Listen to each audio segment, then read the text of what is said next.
Evening, नमस्कार। आपका स्वागत है बियॉन्ड द हेडलाइंस, जहां हम बात करते हैं ब्रेकिंग से परे और जाते हैं खबर की तह तक। तो आज क्या मुख्य सुर्खियां हैं, पहले उस पर बात करते हैं, फिर आपको आपके गेस्ट के बारे में बताऊंगा। आज जो मेन सुर्खियां हैं उनमें है, क्या उमर अब्दुल्ला दिल्ली में गृह मंत्री अमित शाह से मिले। अमित शाह ने जम्मू कश्मीर की सुरक्षा की रिव्यू बैठक दिल्ली में ली। कई अहम मुद्दों पर बात हुई। साउथ कश्मीर के कुलगाम में एक बड़ा ऑपरेशन, जिसमें लॉन्गेस्ट सर्वाइविंग आतंकी फारूक नली भी मारा गया। वहीं कश्मीर के former bar association president Abdul Qayoom को एसआईए ने चार्जशीट किया है एक मर्डर केस में। जबकि कश्मीर में 21 दिसंबर से शुरू होगा 40 डेज ऑफ हार्श विंटर्स चिल्ले कला। तो हमारे आज के खास गेस्ट मेरे साथ रहेंगे अहमद अली फयाज साहब, सीनियर जर्नलिस्ट और साथ ही साथ हमारे सीनियर कंसल्टिंग एडिटर भी कश्मीर से। तो फयाज साहब, सबसे पहले उमर अब्दुल्ला की बैठक गृह मंत्री से हुई या नहीं, अभी तक इसकी कंफर्मेशन नहीं हो रही है। ये 2 दिन से खबरों का इशू बना हुआ है कि उमर अब्दुल्ला स्टेटहुड को लेकर होम मिनिस्टर से मिलेंगे। कल और आज दोनों दिन कई न्यूज एजेंसीज ने यह खबर चलाई कि chief minister Jammu Kashmir Omar Abdullah home minister Amit Shah से मिले। जी, कल उन्होंने खुद इसकी तरदीद की उमर अब्दुल्ला ने, लेकिन आज अभी तक उसकी कोई न पुष्टि की है न कोई तरदीद की है। लेकिन अभी तक हमारी इतलात के मुताबिक उनकी मीटिंग नहीं हुई है होम मिनिस्टर के साथ। जहां तक मालूमात हमारी हैं, अभी तक उनकी मीटिंग नहीं हुई है। तो कारण कुछ भी रह सकते हैं, और बड़ी बात यह है कि उमर अब्दुल्ला सोशल मीडिया पर बहुत ज्यादा एक्टिव रहते हैं, और शायद अगर बैठक हुई होती तो फोटो के साथ डिटेल्स भी अपने एक्स पर शेयर कर देते। तो जाहिर सी बात है कि शायद अभी कोई इंफॉर्मेशन बैठक के बारे में नहीं है, या आज होगी भी या नहीं, मगर बहुत चर्चाओं में थी ये बैठक। अब एक अहम और बैठक जो जम्मू कश्मीर की सिक्योरिटी को लेकर दिल्ली में होनी थी, वो आज हो गई। होम मिनिस्टर अमित शाह ने बैठक चेयर की और जम्मू कश्मीर की सिक्योरिटी को लेकर जम्मू कश्मीर के डीजीपी, चीफ सेक्रेटरी से लेकर कई आला अधिकारी इंटेलिजेंस एजेंसीज के और सिक्योरिटी फोर्सेस के उसमें शामिल हुए। फयाज साहब, क्या लगता है सिक्योरिटी रिव्यू मीटिंग में क्या खास बात हुई होगी, क्या जानकारी है? इंपॉर्टेंट इसमें यह है कि ये बहुत रेयरली होता है कि आर्मी के चीफ होम मिनिस्टर वाली मीटिंग में पार्टिसिपेट करते हैं। इसमें देवेंद्र द्विवेदी जी जो आर्मी के चीफ हैं और जो यहाँ पे नॉर्दर्न कमांड में भी रह चुके हैं जम्मू कश्मीर में, वो खुद इसमें शामिल हुए। और जम्मू कश्मीर के नए director general of police mister Nalin Prabhat, mister Atul Dallu जो जम्मू कश्मीर के चीफ सेक्रेटरी हैं, ये सारे आला अधिकारी वहां पे मीटिंग में पार्टिसिपेट कर रहे हैं। जाहिर है कि इसका जो आम अंदाजा ये है कि इसमें रेस्टोरेशन ऑफ स्टेटहुड वगैरह वो तो पॉलिटिकल चीजें हैं, वो इसमें तो इस पे मेरे हिसाब से कोई बातचीत इस पे नहीं होगी। इसमें सिर्फ सिक्योरिटी अमूर के बारे में, सिक्योरिटी रिलेटेड मैटर्स के बारे में, मिलिटेंसी, टेररिज्म, इन चीजों के बारे में ही वहां पे बात होगी और हो रही होगी। तो इसमें जो सबसे बड़े मुद्दे हैं वो यही कि इस वक्त जो कश्मीर में मिलिटेंसी की लेवल पिछले 35 साल में सबसे निचली लेवल पे पहुंच चुकी है। और आप तो जानते ही हैं कि ये सिलसिला जो हेवी क्रैकडाउन शुरू हुआ था वो अगस्त 2019 में जब एब्रोगेशन ऑफ आर्टिकल 370 हुआ, उसके बाद काफी इसमें तेजी आ गई थी। और उसके बाद इंपॉर्टेंट बात यही थी कि पहले भी ऑपरेशन जहाँ पे हुए हैं और इससे बड़े भी हुए हैं, इससे ज्यादा बड़ी तादाद में मिलिटेंट्स भी मारे गए हैं। लेकिन इसमें नई बात ये थी कि जब यहाँ पे यूटी बनी तो इसके बाद जो सक्सेसिव लेफ्टिनेंट गवर्नर आए तो उन्होंने कहा कि हमें इसके जो उनको एक सपोर्ट स्ट्रक्चर है, इंटेलेक्चुअल सपोर्ट स्ट्रक्चर जिसको वो इकोसिस्टम कहते हैं, इस इकोसिस्टम को हमें खत्म यहाँ पे करना है। इस इकोसिस्टम को खत्म करने के सिलसिले में उन्होंने कई सरकारी मुलाजमीन पे इल्जाम लगाया कि ये लोग part and parcel of the separatist militancy हैं। उनके खिलाफ हालांकि शवाहिद नहीं है, एविडेंसेस नहीं है, लेकिन इन्होंने इनके खिलाफ जो अपने डोजियर बनाए हैं इंटेलिजेंस और पुलिस एजेंसीज के जरिए, उसके आधार पर इन लोगों को जो 311C जो एक तरमीम हुई थी कॉन्स्टिट्यूशन में, और उस तरमीम के तहत लेफ्टिनेंट गवर्नर या गवर्नर को इख्तियार दिया गया है कि वो किसी इंक्वायरी के बगैर किसी भी सरकारी अधिकारी को टर्मिनेट कर सकते हैं। पहले ये ऐसा नहीं था। अब इसके तहत इन्होंने कई लोगों को टर्मिनेट किया है, तकरीबन 100 के करीब लोगों को। ऐसी चीजें इसमें डिस्कस होती हैं कि क्या यहाँ बिल्कुल सही कहा पे आपने। पॉपुलर सरकार आने के बाद इस सिलसिले को जारी रखा जा सकता है या नहीं, और अगर जारी रखेंगे तो किस तरह से रखेंगे, ये सारी चीजें इसमें डिस्कस हो सकती हैं। बहुत ही इंपॉर्टेंट सिक्योरिटी रिव्यू मीटिंग थी। जिस तरह से फयाज साहब बता रहे थे कि काफी सारे ऐसे मुद्दे हैं जो पॉपुलर गवर्नमेंट और लेफ्टिनेंट गवर्नर के बीच शायद अटके हुए थे, जो होम मिनिस्टर लेवल के थे, और उन्हें भी शायद डिस्कस किया गया होगा। और बड़ी बात यह है कि अगर चीफ ऑफ आर्मी स्टाफ इस मीटिंग में शामिल हो रहे हैं तो जाहिर सी बात है कि सुरक्षा को लेकर काफी इंपॉर्टेंट ये मीटिंग दिल्ली में आज हो गई। आगे बढ़ते हैं तो 5 टेररिस्ट को आज सुबह सिक्योरिटी फोर्सेस ने एक जॉइंट ऑपरेशन में मार गिराया कुलगाम में। और बड़ी बात यह है कि फरूक नली, लॉन्गेस्ट सर्वाइविंग हिजबुल मुजाहिदीन का आतंकी, भी मारा गया। फयाज साहब, कैसे देखते हैं आप इस ऑपरेशन को? एक बड़ी कामयाबी है पिछले 2-3 महीने से। हाँ बेशक, मतलब अभी तक जो यहाँ पे इनकाउंटर से हैं पिछले 5-8 साल के दौरान, इसमें 2 या 3 या 4 मिलिटेंट्स मरे हैं। किसी एक आध जगह पे ऐसा हुआ होगा जहाँ पे 5 मरे हों। इमीडिएटली मेरी नजर में ऐसा कोई नहीं है। ये मेरे ख्याल से काफी साल के बाद है कि 5 मिलिटेंट्स एक ही जगह पे एक ही इनकाउंटर में मारे गए हैं। हालांकि सभी 5 कश्मीरी मिलिटेंट्स हैं। हाँ, और उनकी एफिलिएशन के बारे में अभी तक इब्तदाई तौर पे ये बताया गया है कि हिजबुल मुजाहिदीन से ताल्लुक रखते हैं, लेकिन अभी तक इस पे हतमी तौर से कुछ कहना मुश्किल है। लेकिन इम्पोर्टेंट बात यह है, जैसे कि आपने शुरू में भी बताया, कि इसमें एक फारूक अहमद भट्ट, जो फारूक नाली के नाम से जाना जाता था, और ये पूरे साउथ कश्मीर में सरगर्म था। कुलगाम, शुपियान, पुलवामा, अवंतीपोरा, अनंतनाग डिस्ट्रिक्ट्स में ये काफी सरगर्म था पिछले कई साल से। तो इसको ढूंढने के लिए काफी कोशिशें कर रहे थे सिक्योरिटी फोर्सेस और पुलिस के लोग।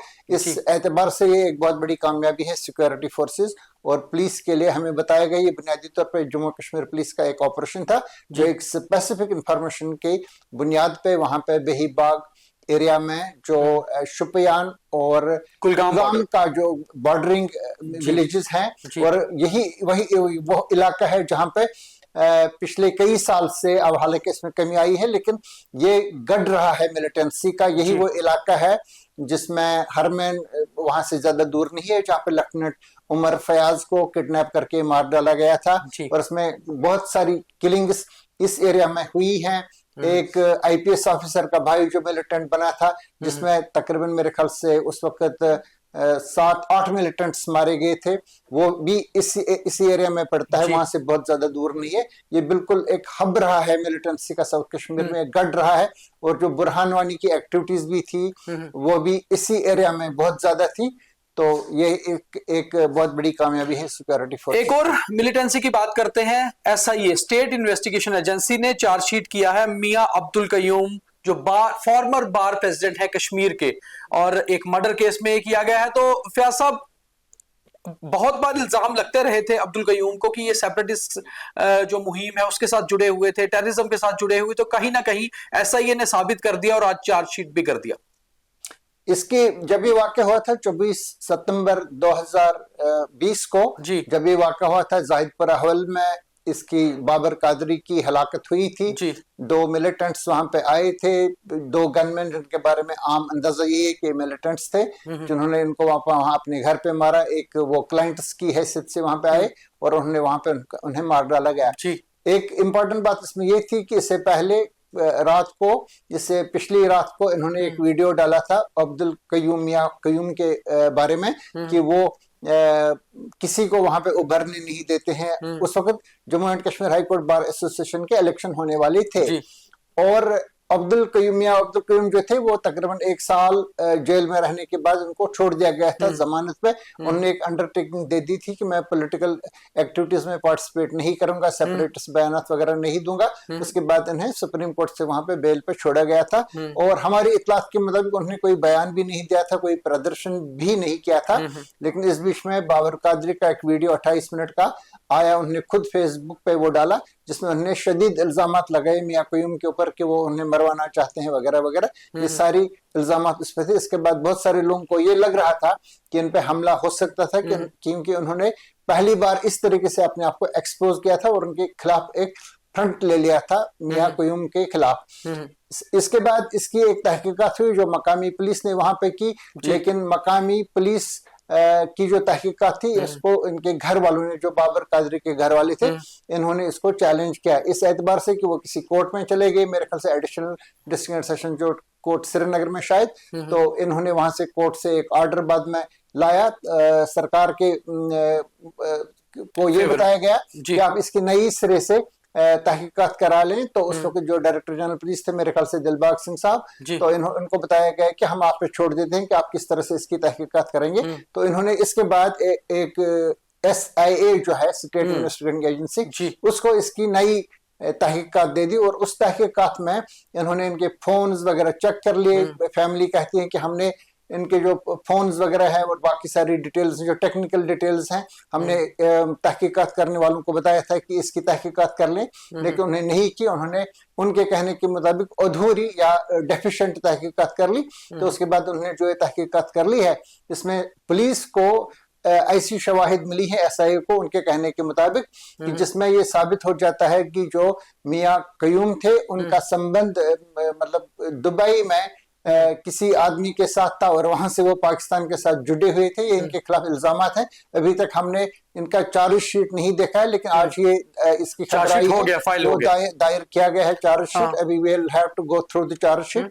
लेकिन ये बात है कि इन पर चार्जेस यही हैं मियां कयूम के खिलाफ, जिसको बाद में अभी गिरफ्तार भी किया गया है कि ये बाबर कादरी की हलाकत में मुलविस है। बाबर कादरी एक नौजवान वकील थे जो टेलीविजन पे भी आते थे और कश्मीर बहुत एक्टिव रहते थे, वो बिल्कुल वो अपने बयान देते थे।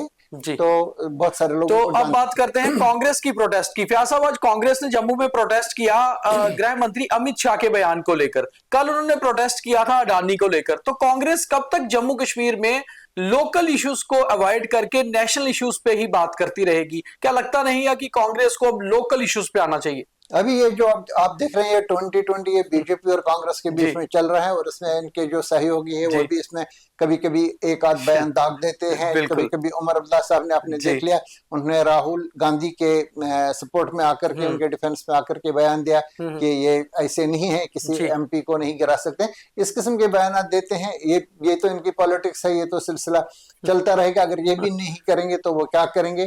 खासतौर से अगर आप जम्मू कश्मीर के हवाले से ये बात कर रहे हैं तो यहाँ पे तो कोई इश्यूज ही इस वक्त नहीं है, क्योंकि सरकार में ये लोग शामिल हैं। बिलवास्ता तौर पे ये जो कांग्रेस है ये खुद इसमें शामिल है।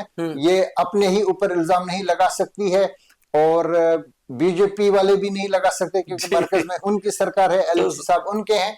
तो इस वजह से यहाँ पे एक जो पॉलिटिक्स में नॉर्मली वो कॉन्फ्लिक्ट रहता था, एक दूसरे के खिलाफ इल्जामात लगाते, वो सब चुप है इश्यूज को लेकर के। वो इश्यूज इस वक्त है ही नहीं। बिल्कुल सही बात कर रहे हैं आप। तो अब बात करते हैं मौसम की। मौसम, क्योंकि कश्मीर से आप भी जम्मू आए हैं और श्रीनगर में इन दिनों पारा माइनस में जा रहा है, अच्छी खासी ठंड है और परसों 21 दिसंबर से चिल्ले कलां शुरू हो रहा है।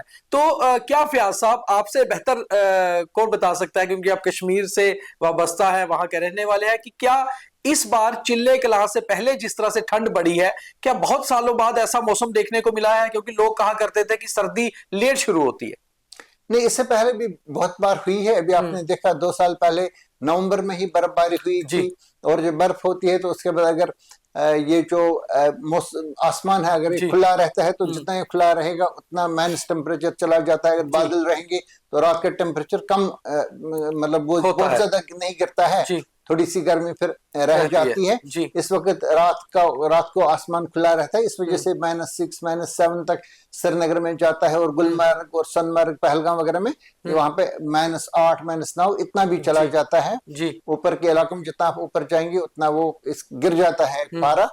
तो ये सिलसिला वहां पे जारी है। मुश्किलात में लोग काफी ज्यादा हैं, खासतौर से बिजली को लेकर के लोगों की एक बड़ी शिकायत है कि यहाँ पे जिस तरीके से बिजली यहाँ पे मिलती थी उस तरीके से नहीं मिल रही है। हालांकि जब हम लोग देखते हैं तो हमें कई इलाके ऐसे मिलते हैं। मैंने जब अधिकारियों से जानकारी हासिल की तो उन्होंने बताया कि यहाँ पे 70 ऐसे फीडर हैं कश्मीर वादी के अंदर जहाँ पे बिजली जाती ही नहीं, पूरा 24 घंटे रहती है। मैंने पूछा वो क्यों रहती है, तो उन्होंने कहा कि ये फुली मीटर्ड एरियाज हैं। कश्मीर में मीटर्स को लेकर के काफी रेजिस्टेंस हुई है, हालांकि जम्मू में भी कई जगहों पे हुई है, तो रेजिस्टेंस वहां पे हुए, लोगों ने मीटर लगाने नहीं दिए। इस वजह से वहां पे जो अनमीटर्ड एरियाज हैं वो बहुत ज्यादा हैं। और सरकार को भी ये लग रहा है कि अगर अनमीटर्ड एरियाज में हम बहुत ज्यादा बिजली दे देंगे तो ये पैसा इस पे काफी चढ़ता है, कर्जा हमें, और वहां से कलेक्शंस कम आती है। लेकिन जब हमारी बात हुई थी Kashmir power distribution corporation limited के ऑफिसर से, तो उन्होंने ये बताया कि हमने 625 करोड़ रुपए जमा किया है पिछले 6-7 महीने के दौरान, और सिर्फ डोमेस्टिक कस्टमर से वो जब सारा इंस्टीट्यूशनल कमर्शियल इंडस्ट्रियल गवर्नमेंट जब जमा करते हैं तो तकरीबन 1600 करोड़ ये बन जाता है। तकरीबन इतनी ही रकम जम्मू से भी जमा हो जाती है। आम लोगों को ये अंदाजा, मतलब ये परसेप्शन उनका यही है कि जम्मू में बहुत ज्यादा बिजली रहती है, मगर ऐसा यहाँ भी नहीं है। लेकिन मैंने देखा कि जम्मू में भी अनशेड्यूल्ड पावर कट्स हैं, लेकिन कश्मीर में बहुत ज्यादा, जम्मू के मुकाबले में बहुत ज्यादा है। जरूरत इस बात की है कि दिसंबर और जनवरी के महीनों में कश्मीर को अवेलेबिलिटी बिजली की बढ़ाई चाहिए, क्योंकि वहां पे 1800 मेगावाट की जरूरत है कश्मीर में इन दिनों, तो वहां पे कम से कम 1700 1750 मेगावाट तो बिजली वहां पे चलनी चाहिए। इसी तरह से ये जम्मू में बढ़ जाती है इसकी डिमांड, जुलाई अगस्त बल्कि अप्रैल से जुलाई तक बढ़ जाती है। तो उस वक्त जम्मू की बिजली जो है अवेलेबिलिटी वो बढ़ानी चाहिए। ये मुश्किलात हैं कश्मीर में। तो बिल्कुल जाहिर सी बात है, चिल्ले कलां शुरू होगा, सर्दी और ज्यादा बढ़ेगी तो बिजली की भी खपत उतनी ही होगी, मगर बिजली की जरूरत बहुत रहती है कश्मीर में ज्यादा, और जम्मू में भी सर्दियों की दिनों में बहुत ज्यादा। तो उम्मीद करते हैं कि आपको कार्यक्रम ये अच्छा लग रहा होगा, कमेंट करके जरूर बताइए। और आज ये जो खास सुर्खियां हमने आपको विस्तार से बताई, यही आज की ब्रेकिंग थी, जिसको हमने तह तक जाके आपको समझाया कि आखिर खबरें थी क्या। तो बहुत धन्यवाद, कल दोबारा मिलेंगे बियॉन्ड द हेडलाइंस में। तब तक के लिए देखते रहिए द न्यूज रूम 24 आवर्स। धन्यवाद।